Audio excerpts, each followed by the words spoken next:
नमस्कार, आप देख रहे हैं IBC 24। मैं हूं आपके साथ विजय कुमार पंड्या। शुरुआत करेंगे मध्य प्रदेश की खबरों की। मध्य प्रदेश में आज 8,970 कोरोना मरीज मिले हैं, ये अपडेट आपको बता दें। और मध्य प्रदेश में अब तक 7,02,202 संक्रमित मिल चुके हैं। मध्य प्रदेश की बात की जाए तो पिछले 24 घंटे में 84 मरीजों की मौत हुई है। मध्य प्रदेश में अब तक 6,679 मरीजों की मौत हो चुकी है। मध्य प्रदेश में आज 10,324 मरीज डिस्चार्ज हुए हैं। मध्य प्रदेश में अब तक 5,83,595 मरीज ठीक हुए हैं। मध्य प्रदेश में एक्टिव मरीजों की संख्या की अगर बात कर ली जाए तो वो है 1,28,000। इसी अपडेट के साथ हमारी संवाददाता नीलम गुरवे हमारे साथ जुड़ गए। नीलम, आज मरीज जो है, संक्रमित मरीजों की संख्या कम है, क्या जांच कम हुई या वाकई आंकड़े कम आने लगे हैं? जी बिल्कुल, मध्य प्रदेश में यदि हम आज के आंकड़ों की बात करें तो 8,000 के करीब जो है संक्रमित नए मामले मिले हैं। यदि हम जांचों की बात करें तो 64,000 के करीब जो है पूरे प्रदेश में जांच हुई है और उसके मुकाबले केवल 8,000 के आसपास संक्रमितों का मिलना एक राहत भरी बात है, क्योंकि संक्रमण की जो दर है वो 13.7% के आसपास पहुंच गई है। प्रदेश में लगातार जांचें जो है 60,000 के ऊपर ही की जा रही है, पर संक्रमण की दर कम होने के चलते अब जो है प्रदेश में स्थिति धीरे धीरे सुधारने लगी है। ये काफी लंबी समय बाद हुआ है, लगभग 1 महीने बाद की 8,000 के आसपास जो है मामले मिले हैं। और इसके साथ ही हम मौत के आंकड़ों की बात करें तो मौत के आंकड़े जो है वो लगातार कम और बढ़ रहे हैं। एक्टिव मामलों की संख्या अब भी लगातार बढ़ते हुए हमें मिल रही है, चूंकि प्रदेश में 1 लाख के आसपास जो है एक्टिव मामले पहुंच गए हैं और उन्हें कम करने की जो है कोशिशें लगातार जारी है। मध्य प्रदेश के 4 बड़े शहरों भोपाल, इंदौर, ग्वालियर, जबलपुर को यदि हम छोड़ दें तो अब भी कुछ छोटे जिले ऐसे हैं, रीवा, रतलाम, सागर, जहां पर अब भी जो है संक्रमण के मामले बड़ी संख्या में मिल रहे हैं। और इसके साथ ही साथ गांवों में जो संक्रमण फैल रहा है उसे रोकना अब भी चुनौती बना हुआ है। हालांकि राज्य सरकार का दावा है कि किल कोरोना अभियान 3 के तहत सर्वे और सैंपलिंग दोनों का काम तेजी से किया जा रहा है और साथ ही साथ ग्रामीणों को वैक्सीनेशन के लिए भी जागरूकता अभियान चलाया जा रहा है और आंगनवाड़ी कार्यकर्ता और स्वास्थ्य विभाग का अपना मिल करके ये काम कर रहा है। वहीं यदि हम वैक्सीनेशन की बात करें तो प्रदेश में वैक्सीनेशन थोड़ी धीमी रफ्तार से चल रहा है, जिसे तेज करने की अब भी बेहद जरूरत है। जी शुक्रिया नीलम इस तमाम बातचीत के लिए।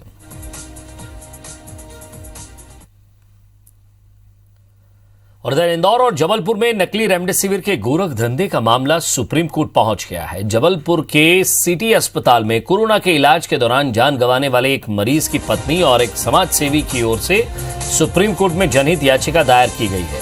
इस याचिका में नकली रेमडेसिविर कांड की CBI जांच करवाने की मांग की गई है। याचिका में कहा गया है कि गुजरात पुलिस की जांच के मुताबिक नमक और ग्लूकोज बनाकर मिलाकर गुजरात की फैक्ट्री में करीब 1 लाख नकली रेमडेसिविर इंजेक्शन बनाए गए थे। इनमें से करीब 1200 नकली रेमडेसिविर इंजेक्शन मध्य प्रदेश में सप्लाई किए गए, जबकि MP और राजस्थान सहित कुछ और राज्यों में भी नकली इंजेक्शन सप्लाई किए जाने की बात सामने आ रही है।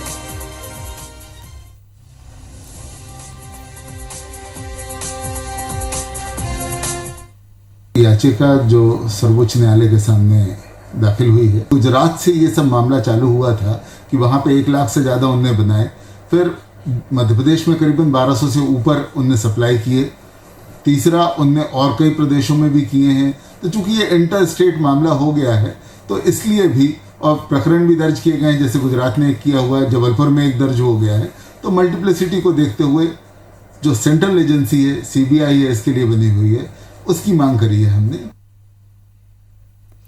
विजेंद्र हमारे संवाददाता सीधे लाइव हमारे साथ जुड़ रहे हैं। विजेंद्र, प्रशासन ने भी कहा है कड़ी से कड़ी कार्रवाई करेंगे, दूसरी तरफ परत दर परत इनके नाम और साथ ही साथ इनके काले कारोबार का भी खुलासा हो रहा है।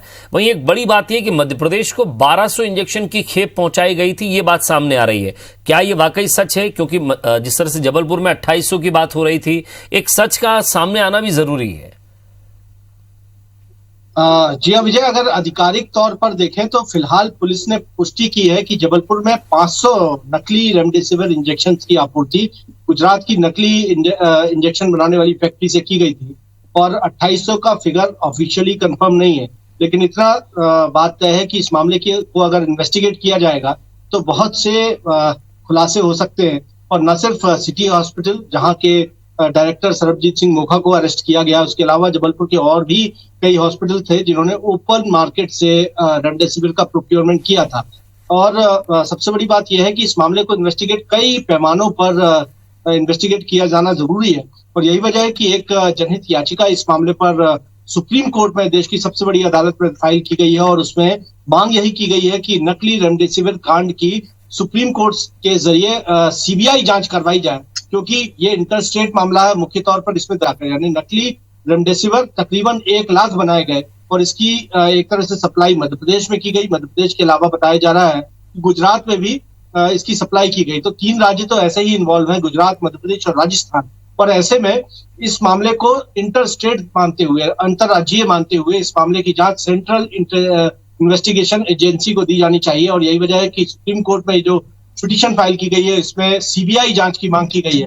और इसमें मुख्य तौर पर यह मुद्दा भी उठाया गया है कि जबलपुर पुलिस इस मामले पर जो जांच कर रही है वो ढुलमुल है, क्योंकि सिटी हॉस्पिटल के डायरेक्टर सरबजीत सिंह मोखा को तो गिरफ्तार कर लिया गया, जो तकरीबन 500 नकली रेमडेसिविर खरीदने का जिम्मेदार है। लेकिन उससे इंटेरोगेशन बहुत कुछ किया जाना था, मसलन ये इंजेक्शन किस किस को लगे और क्या उसके अलावा कोई और हॉस्पिटल संचालक थे जिनकी ओर से ये रेमडेसिविर खरीदे गए।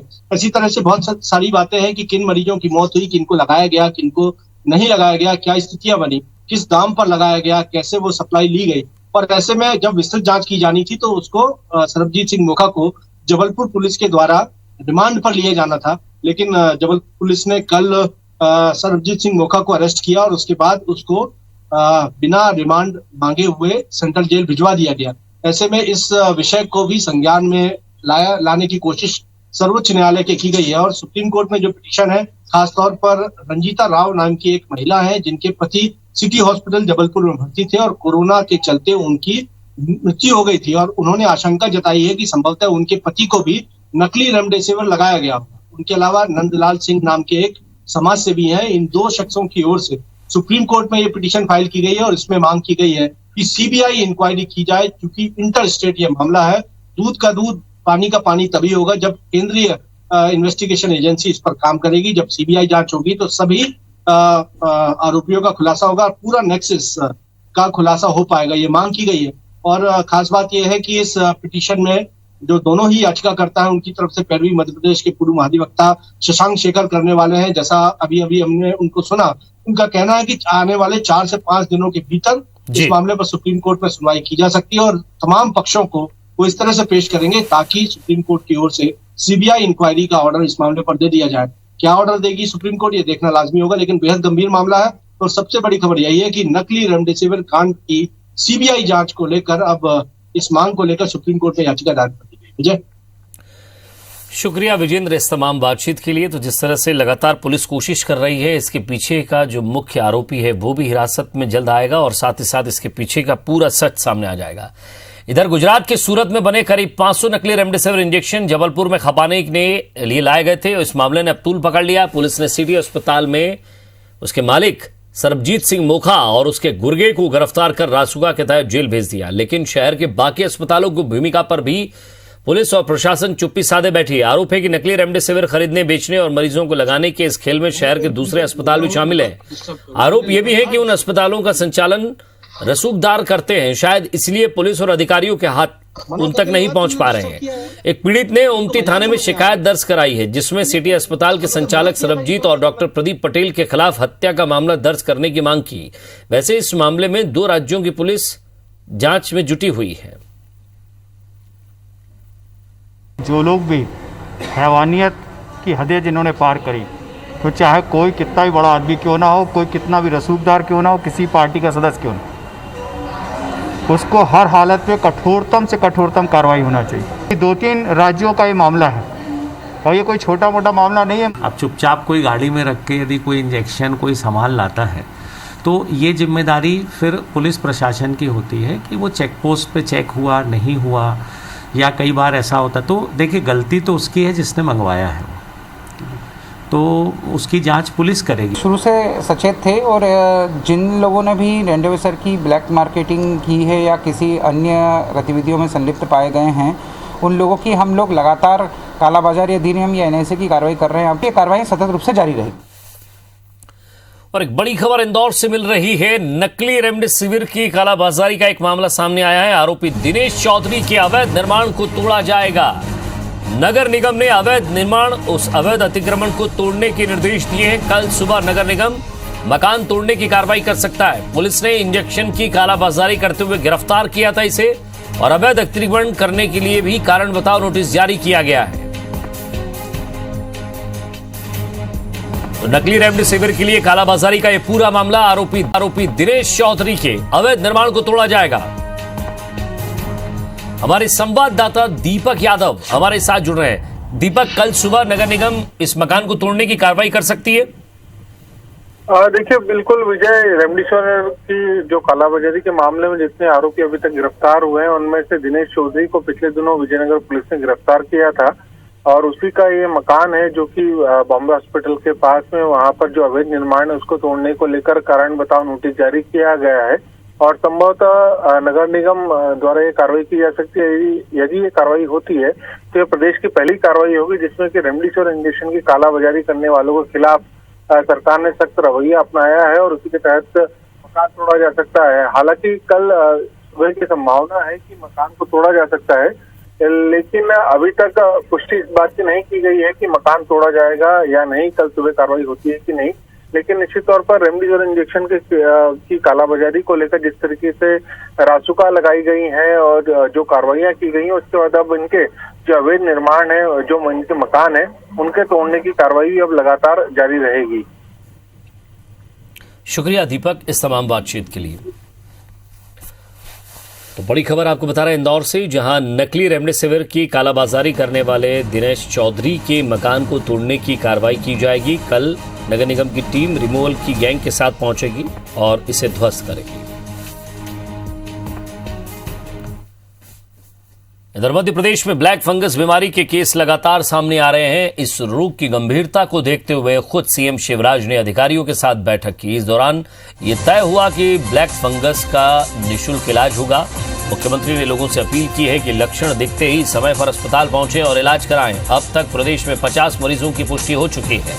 ग्वालियर के कंपू थाने में पदस्थ हवलदार की कोरोना संक्रमित होने के बाद मौत हुई। आशंका जताई जा रही है कि ब्लैक फंगस ने चपेट में ले लिया है। इसी बीच जबलपुर के एक डॉक्टर ने इस बीमारी को रोकने का कारगर उपाय सुझावा है। डॉक्टर के मुताबिक मरीजों को सस्ती और सुलभ मिथिलीन ब्लू दवा देकर ब्लैक फंगस को मरीज के शरीर में डेवलप होने से रोका जा सकता है। हालांकि इस दवा को सरकारी नियंत्रण में लेने की भी बात जोर पकड़ रही है, ताकि रेमडेसिविर की तरह मिथिलीन ब्लू की कालाबाजारी ना शुरू हो जाए। उसकी जांच करेंगे, पूरे केस शीट वगैरह स्टडी करेंगे, डॉक्टर के बयान लेंगे, क्योंकि बॉडी का तो दाह संस्कार हो चुका है, तो हम लोग को पूरा जो भी रहेगी वो डॉक्टर से और उसकी जो केस शीट है, जो जांच हुई है उससे दिखाना पड़ेगा कि क्या केस था। अभी मेरी डॉक्टर से बात हुई थी तो उन्होंने तो संभावित केस है, कंफर्म नहीं है वो। ब्लैक फंगस मतलब म्यूकोर माइकोसिस एक बहुत खतरनाक और जटिल बीमारी है। जब एक बार ये मरीज को, पेशेंट को पकड़ लेती है तो इससे पीछा छुड़ाना काफ़ी मुश्किल होता है। इसको प्रिवेंट करने के लिए जो सबसे सस्ती दवाई है मिथिलीन ब्लू, जिसको मैं बार बार प्रमोट कर रहा हूँ। और अगर जिन व्यक्तियों की ओरल हाइजीन अच्छी नहीं होती है, जहाँ पर फंगस का ज़्यादा संक्रमण होने का खतरा होता है, बेसिकली ये नाक के क्षेत्र से जो नेजल और ऑप्थेल्मिक इसका स्प्रेड होता है, धीरे धीरे ब्रेन में भी स्प्रेड हो जाता है, तो उसके कारण आँखों में रोशनी का चला जाना। और मध्य प्रदेश के स्वास्थ्य मंत्री प्रभुराम चौधरी बुधवार को कोरोना संक्रमण की समीक्षा करने के लिए इंदौर पहुंचे। करीब 1.25 साल बाद आए स्वास्थ्य मंत्री ने सबसे पहले रेसिडेंसी कोठी में कोरोना को लेकर समीक्षा की। पत्रकारों से चर्चा करते हुए मंत्री ने कहा कि सरकार हर स्तर पर सुविधा देने में जुटी है। मंत्री ने दावा किया है कि प्रदेश को 2,73,000 रेमडेसिविर इंजेक्शन प्राप्त हुए हैं, जिसमें से इंदौर को अब तक 43,000 डोज मिल चुके हैं। मंत्री ने दावा किया है कि प्रदेश अब बेहतर स्थिति में आ रहा है और 75% लोग होम आइसोलेशन में ठीक हो रहे हैं। हालांकि प्रदेश के स्वास्थ्य मंत्री प्रदेश में सक्रिय स्ट्रेन को लेकर जवाब नहीं दे सके और खुद ही फंस गए। मंत्री ने सफाई देते हुए कहा कि उन्हें नहीं पता कि प्रदेश में कितने स्ट्रेन सक्रिय हैं। नहीं, ये स्टैंड जो हम बाहर भेजते हैं, दूसरी जो हमारे लैब है ना स्टेट से बाहर, वहाँ पर भेजकर वहाँ से टेस्ट कराते हैं। नकली रेमडेसिविर या कोई दूसरी मेडिसिन किसी भी प्रकार की जिसमें जो भी लिप्त पाया जाएगा उसके खिलाफ सख्त कार्रवाई की जाएगी, रासुका लगाया जाएगा और उनको जेल के अंदर भेजा जाएगा। स्टील सिटी बोकारो से ऑक्सीजन लेकर ऑक्सीजन एक्सप्रेस मध्य प्रदेश के जबलपुर पहुंची। मध्य प्रदेश पहुंचने वाली ये 7वीं ऑक्सीजन एक्सप्रेस है। इससे पहले भी ये ऑक्सीजन एक्सप्रेस जबलपुर सागर और भोपाल के लिए प्राणवायु लेकर आ चुकी है। बोकारो से सीधे जबलपुर के भेड़ाघाट स्टेशन पर पहुंची। ऑक्सीजन एक्सप्रेस के जरिए आज एक टैंकर लिक्विड ऑक्सीजन पहुंचाई गई, जिसमें लगभग बिलासपुर से आई शहडोल, फिर न्यू कटनी जंक्शन आई। न्यू कटनी जंक्शन में इसके 2 पार्ट हुए, एक मकरोनिया सागर के लिए हुआ और दूसरा भेड़ाघाट के लिए हुआ। ग्रीन कॉरिडोर में बहुत अच्छा लाइन क्लियर साहब ने मेंटेन किया, डीआरएम साहब ने, और बहुत फर्स्ट प्रायोरिटी में इसको जबलपुर लेके आ गए 1 घंटे समथिंग में। मानसिक तनाव के चलते कोरोना संक्रमित मरीज अपनी हिम्मत हार रहे हैं। बीते 1 सप्ताह में अब तक संस्कारधानी भोपाल में 3 कोरोना संक्रमित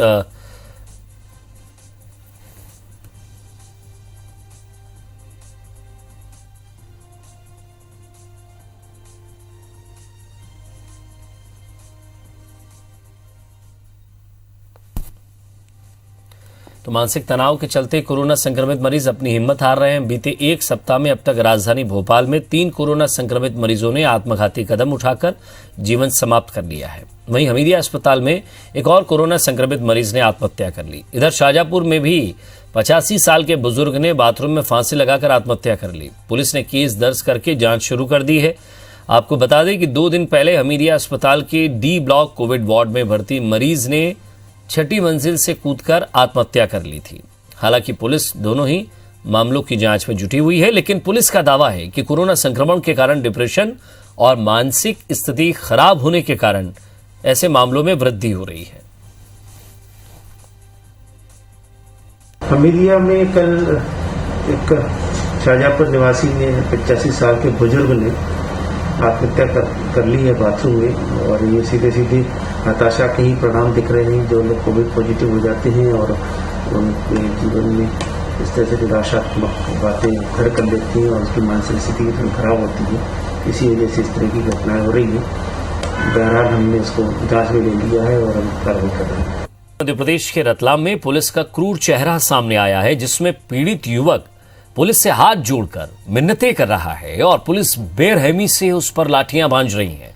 दरअसल घास बाजार इलाके में विजय वोरा नाम का युवक अपनी मां के लिए दवाइयां लेने के लिए निकला। 2 दिन पहले ही उसके पिता की मृत्यु भी कोरोना से हो गई थी, जिसके बाद मां की हालत गंभीर थी और वो उसी के लिए दवाई लेने के लिए निकला था। लेकिन पुलिस ने रास्ते में रोककर उसे जमकर पीटा। युवक मिन्नतें करता रहा, दलीलें देता रहा, लेकिन पुलिस ने उसकी एक न सुनी।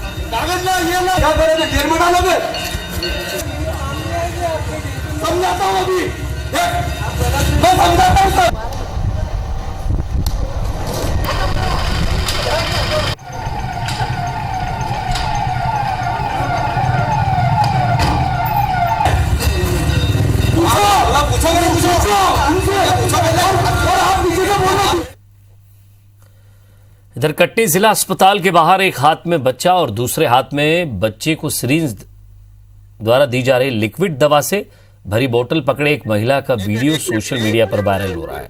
मीडिया में वायरल हो रहा है ये वीडियो लगातार लोग शेयर कर रहे हैं। अस्पताल प्रशासन की संवेदनहीनता भी ये वीडियो साफ उजागर कर रहा है। इधर सोशल मीडिया में वीडियो वायरल होने के बाद अधिकारियों ने संज्ञान लेते हुए जांच के आदेश दिए हैं और दोषियों पर कार्रवाई की बात कही। दरअसल जिला अस्पताल कटनी में 4 दिन के बच्चे को भर्ती करने के लिए ओपीडी पर्ची भी कटवाई गई, लेकिन अस्पताल में मौजूद स्टाफ बच्चा वार्ड में भर्ती करने से साफ इनकार कर दिया गया। ये महिला कटनी जिले की बरही तहसील निवासी द्रौपदी साहू अपने 4 दिन के बच्चे का इलाज जिला अस्पताल उमरिया जिले में करा रही थी। बच्चे का ऑक्सीजन लेवल कम होने के कारण डॉक्टर ने उमरिया जिला अस्पताल में जबलपुर मेडिकल कॉलेज रेफर किया था, लेकिन गहन चिकित्सा यूनिट में मौजूद स्टाफ नर्स द्वारा बच्चे को भर्ती करने से मना कर दिया।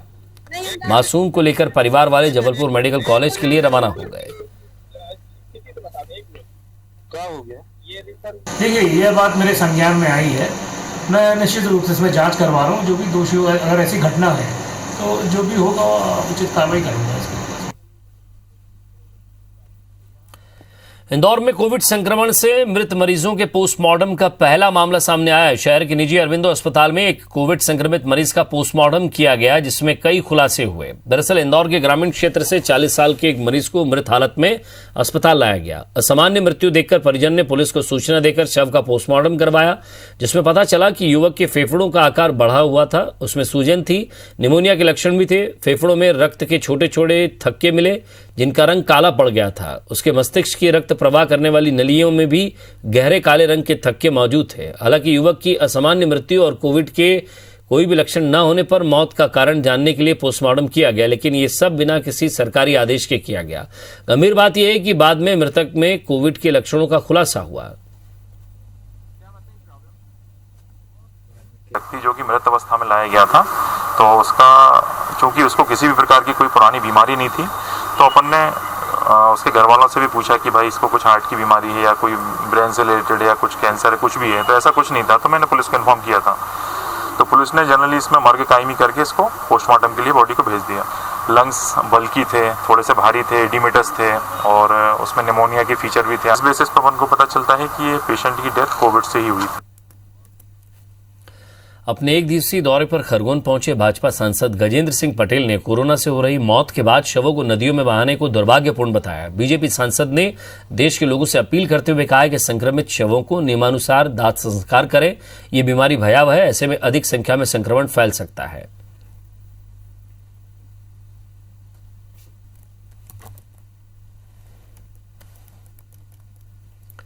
पश्चिम मध्य रेलवे जबलपुर मंडल ने जबलपुर से आने वाली 6 स्पेशल ट्रेनों को रद्द किया है। जबलपुर रेल मंडल से मिली जानकारी के अनुसार ट्रेनों में यात्री संख्या में भारी कमी के कारण जबलपुर से चलने वाली 6 ट्रेनों को आगामी आदेश तक रद्द कर दिया गया है।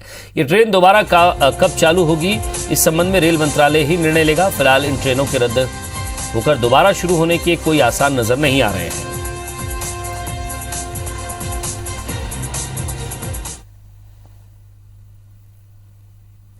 गुना जिले के कुमराज तहसील के तलवाड़ा गांव में गांव के दबंगों ने आदिवासी बस्ती के लोगों को पानी भरने से मना कर दिया। चिलचिलाती गर्मी में पानी की किल्लत से जूझ रहे आदिवासी बस्ती के लोगों ने न सिर्फ परेशानी का उन्हें सामना करना पड़ा, बल्कि 40 फीट गहरे कुएं में रस्सियों के सहारे उतारकर हर रोज जान जोखिम में डालकर पानी पी रहे हैं।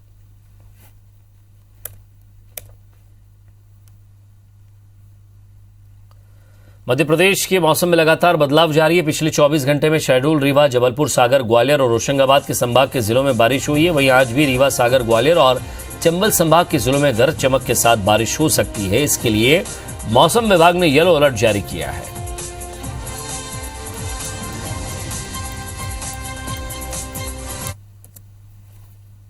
इसी के साथ फिलहाल इस बुलेटिन में इतना ही। नमस्कार।